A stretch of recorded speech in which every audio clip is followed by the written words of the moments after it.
Amir Ibrahim, que ya se encuentra con nosotros. Amir, bienvenido, buenas tardes. ¿Cómo estás, Manuel? Muy buenas tardes, y a toda la audiencia de Sin Máscaras y de los Reporteros MX les mando un gran abrazo y un saludo. Oye, bonito fondo, se nota que tienes buen gusto, ¿eh? Muchas gracias, Manuel. Amir, preguntarte acerca de esto que, pues, desde mi punto de vista es histórico. El último registro que tengo, vagamente, porque no es mi especialidad, del periodismo deportivo y mucho menos el periodismo de investigación en actos de corrupción del periodismo deportivo, fue el dueño del Veracruz, Fidel Curi, que por cierto estaba ampliamente relacionado al PRI.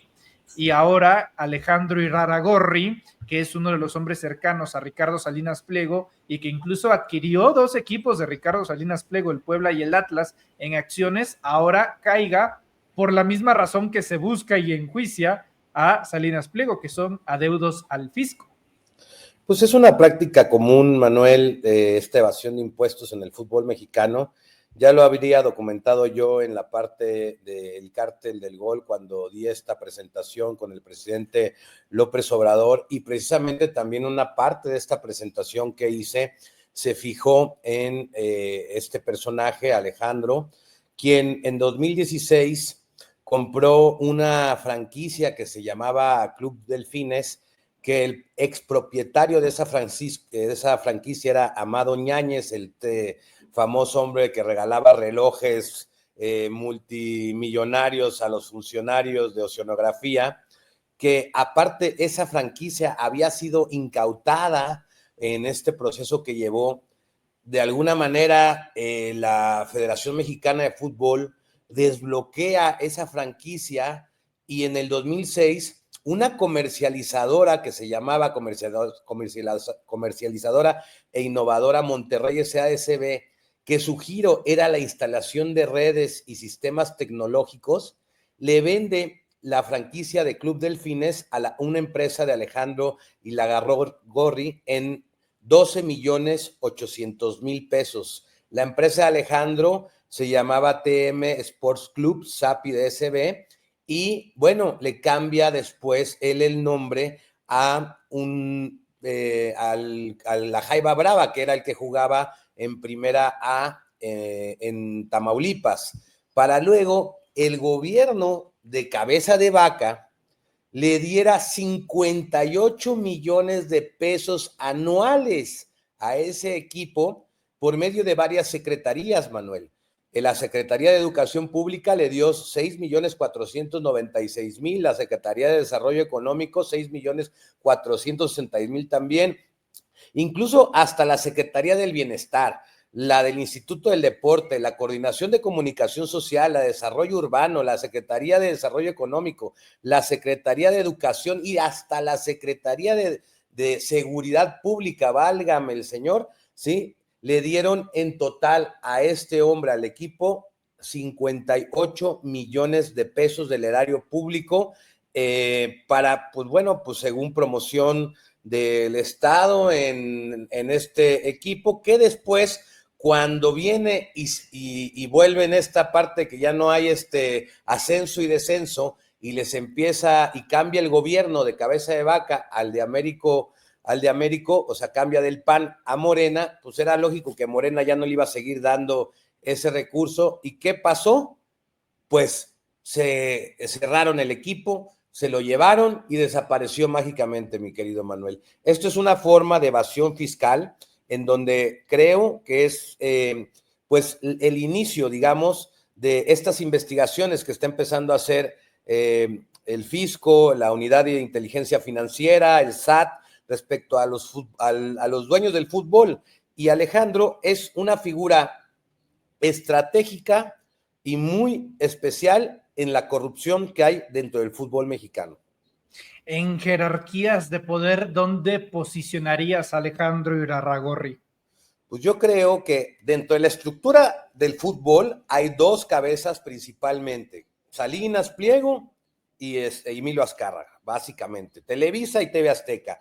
Pero TV Azteca, Salinas Pliego ha usado, digamos, a supuestos socios, ¿no? O socios, realmente son socios de él, y Alejandro es uno de ellos. De hecho, cuando salían estas noticias de Alejandro, que lo está investigando el SAT, que tenía adeudos fiscales, porque esta noticia, digamos, tiene un poco atrás. Yo creo que desde que presenté el reportaje han venido las investigaciones dándose hasta que de repente salió que la primera audiencia, que la segunda audiencia, y después, querido Manuel, viene esta orden de aprehensión, esta orden ya que es algo muy grave, ya es algo muy fuerte, y yo creo que él es el prestanombres, o en su jerarquía más alta del fútbol está Alejandro, y yo digamos, investigado un poco quién está detrás realmente de toda esta red de promotores que presenté en ese reportaje, toda esta red de evasión fiscal.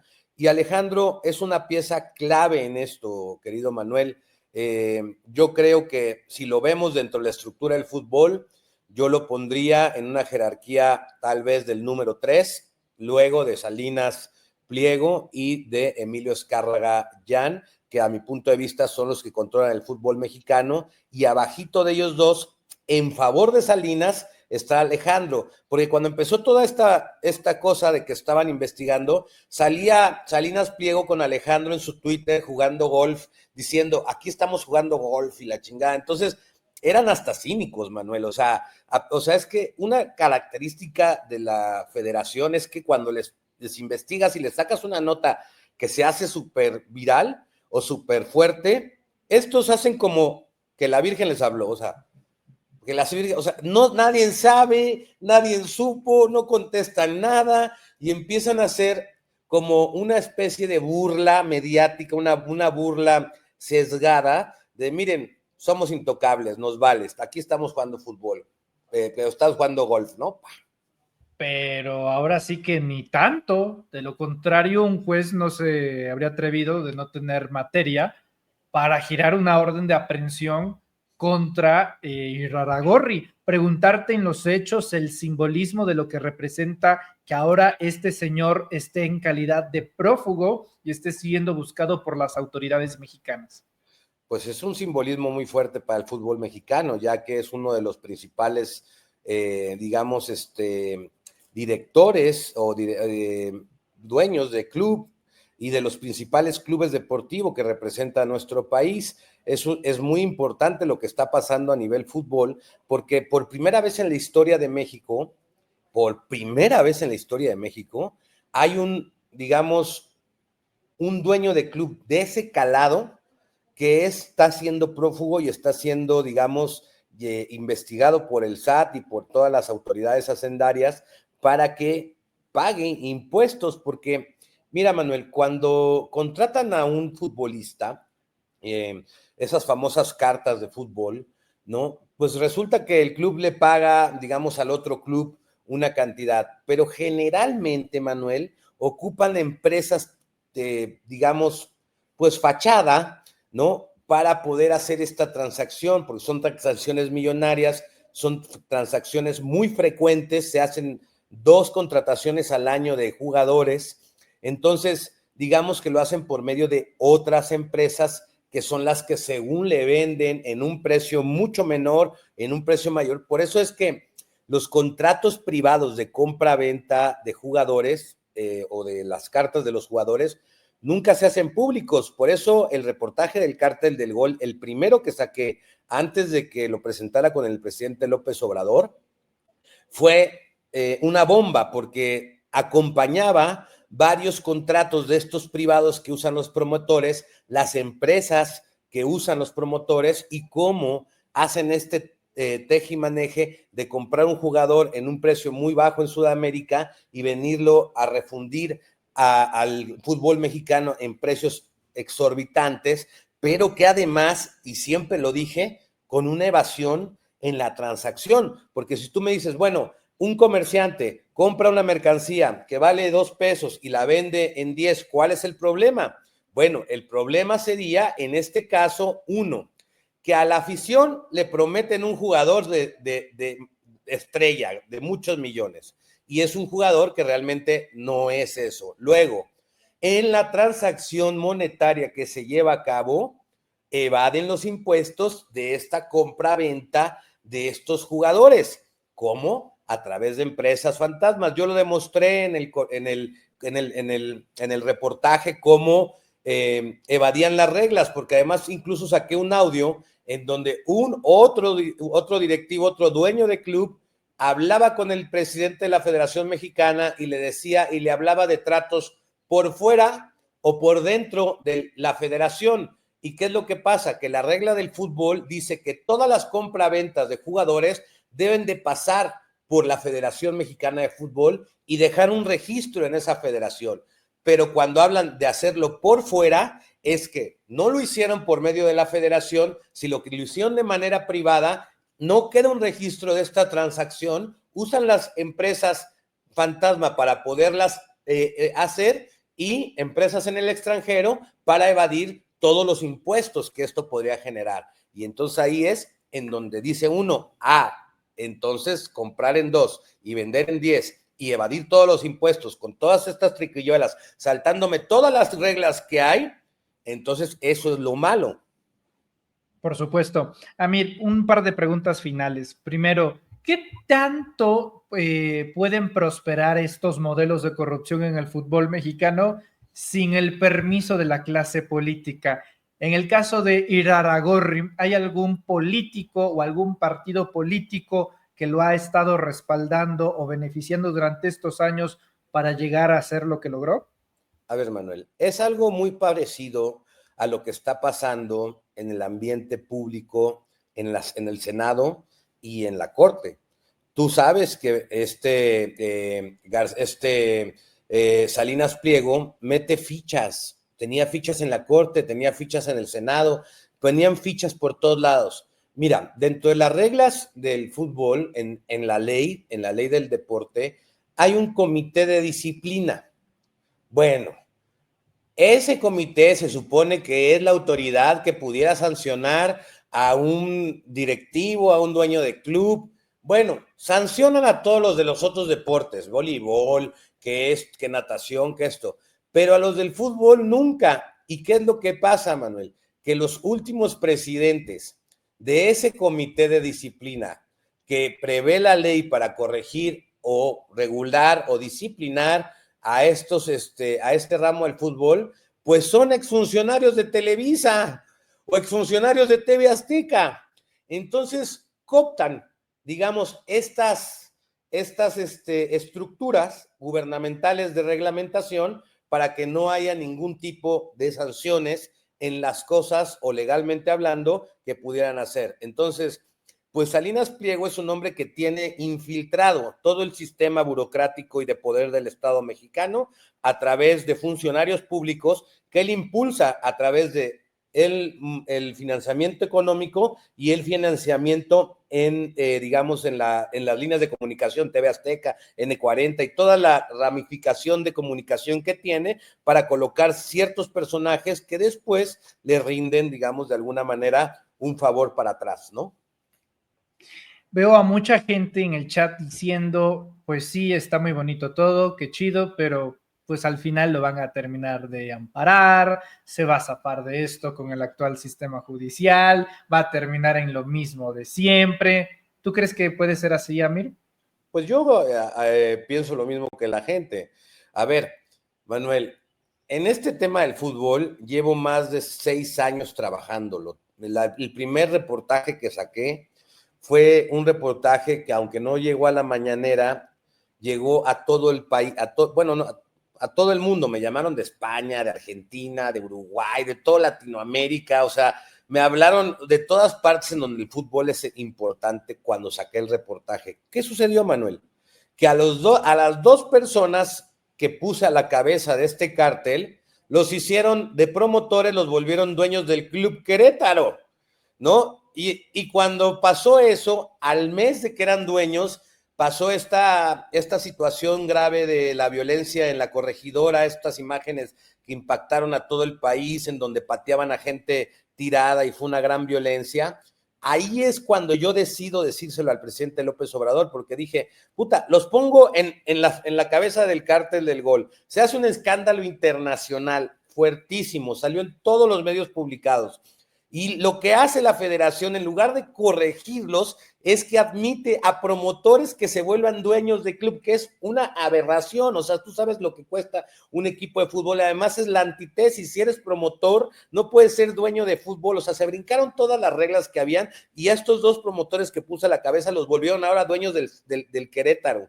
Y entonces, ¿qué pasa? Un mes después, la violencia en la corregidora. Y es cuando yo decido decirle al presidente, está pasando esto en el fútbol, y de ahí me invita a hacer el reportaje arriba de su podium, me presta la mañanera para que exponga esta situación. Bueno, yo también creo honestamente que el Poder Judicial actual puede frenar esto.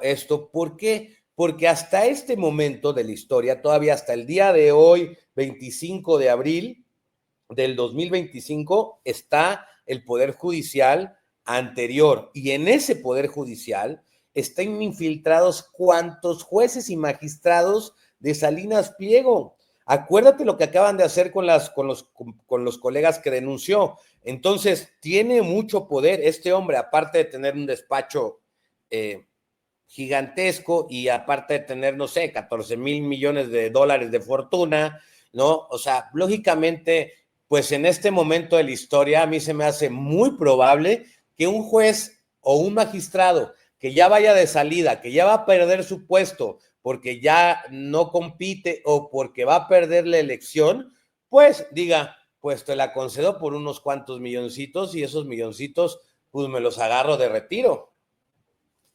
Amir, pregunta final. A un año del Mundial, ¿qué tan bien está la reputación de México en cuanto a Femex Food? Mira, Manuel, yo creo que este hecho de Alejandro, de la orden de aprehensión contra este dueño de club, puede tener una repercusión en la parte del Mundial. A ver, llegamos completamente desprestigiados, con un fútbol pésimo. No pasamos en Qatar ni de la primera ronda. O sea, después de que los descalificaron al mes, a la semana y media, creo que fue porque presenté el reportaje, salimos mal. O sea, tenemos un fútbol pésimo porque todo lo que han privilegiado es el negocio en lugar de al talento. A todos los jóvenes mexicanos que son promesas o posibles estrellas futuras, los dejan fuera porque es mejor traer un sudamericano que en ese momento les va a dejar fast track unos 3, 4 millones de dólares en la transacción de ganancias que se van a repartir entre todas las manos que se meten en ese tema, ¿no? Y entonces dejan fuera al talento mexicano, que hay que invertirle, que hay que darle minutos de juego, que hay que invertirle en toda la profesión, en toda la parte de la profesión del fútbol. Bueno, el punto es que pues llegamos moralmente derrotados, güey, con un vato del top de los dueños con orden de aprehensión, con un saqueo a las finanzas públicas por medio de la Federación Mexicana, con un tema de quitarle las oportunidades a los chavos, de perder y dar un muy mal fútbol en todo el tiempo y todo, pues bueno, pues yo no siento que nos vaya a ir bien y yo siento que la federación, la FIFA, pudiera tener una repercusión en este caso, porque aparte van dos, Manuel, acuérdate que van dos. Ya estuvo el caso del mismo el dueño de Televisa, ya estuvo el mismo caso que en donde tuvo que salir de esta presidencia del fútbol porque también tenía asuntos de corrupción por una evasión similar que había utilizado con los Estados Unidos, pero con los Estados Unidos no o sea, lo intentan, lo hacen, pero sí tienen repercusiones. Aquí en México lo hacen, no tienen ninguna. Entonces, cero y van dos de los gallos grandes que tienen estos problemas y vamos a ver si la FIFA no tiene una repercusión en lo del Mundial. De cualquier modo, yo pronostico que nos va a ir de la chingada, pero ojalá nos vaya bien, ¿va? Porque siempre ¿cómo se llama? Siempre el corazoncito de que quieras, ¿cómo se llama? Que la selección mexicana, mal dicha, mal dicho la selección mexicana, porque los que arman la selección mexicana son los de la Federación Mexicana de Fútbol, y no es forzosamente una representación de los mejores jugadores mexicanos del país, como si lo fuera en una Olimpiada cuando van a las Olimpiadas, en donde sí realmente representan al escudo mexicano. En este caso del fútbol, la selección mexicana no es lo mismo, ¿eh? Sí, mejor que le pongan Televisa FC y ya con esa nos quitamos de O TV pleito. Azteca FC, o ya, o sea, pues es más fácil que así. Y a mí sí me gustaría que hubiese una selección mexicana real, o sea, valorada desde el talento mexicano, con una gran selección de jugadores desde la CONADE o desde un tema diferente en donde se les vayan poniendo puntos por sus Primo, Rommel Pacheco es director de la CONADE, no sé si eso esté no pasando. puede, Manuel, no puede hacer nada. O sea, a ver, mira los monstruos que hay detrás. O sea, Emilio Azcárraga, Televisa, TV Azteca, o sea, Grupo Caliente, wow, o sea, aparte es una aberración que Grupo Caliente, que es un casino, sea dueños de club. O sea, imagínate, en Argentina, cuando saqué el reportaje, y con esto cierro mi participación, me llamaron fiscales de la Fiscalía de Argentina, porque en Argentina hay una fiscalía especializada en delitos deportivos. Y entonces me dijeron que el mayor delito deportivo que se hace en Argentina es precisamente los casinos, las apuestas, güey. O sea, entonces se da mucho fraude de que de repente los casinos le apuestan y están truqueadas, digamos, estas cosas. Y bueno, dice, y el mismo fiscal de allá, que voy a omitir su nombre, ¿no? Me dice, imagínate, en México un casino es dueño de equipo. Dice, es completamente lo más aberrante que yo he escuchado dentro de mi función en perseguir delitos deportivos. Así me lo clasificó este argentino que me llamó de la fiscalía. Amir Ibrahim, periodista de investigación, te agradezco mucho que hayas estado con nosotros. ¿En dónde te podemos encontrar en redes?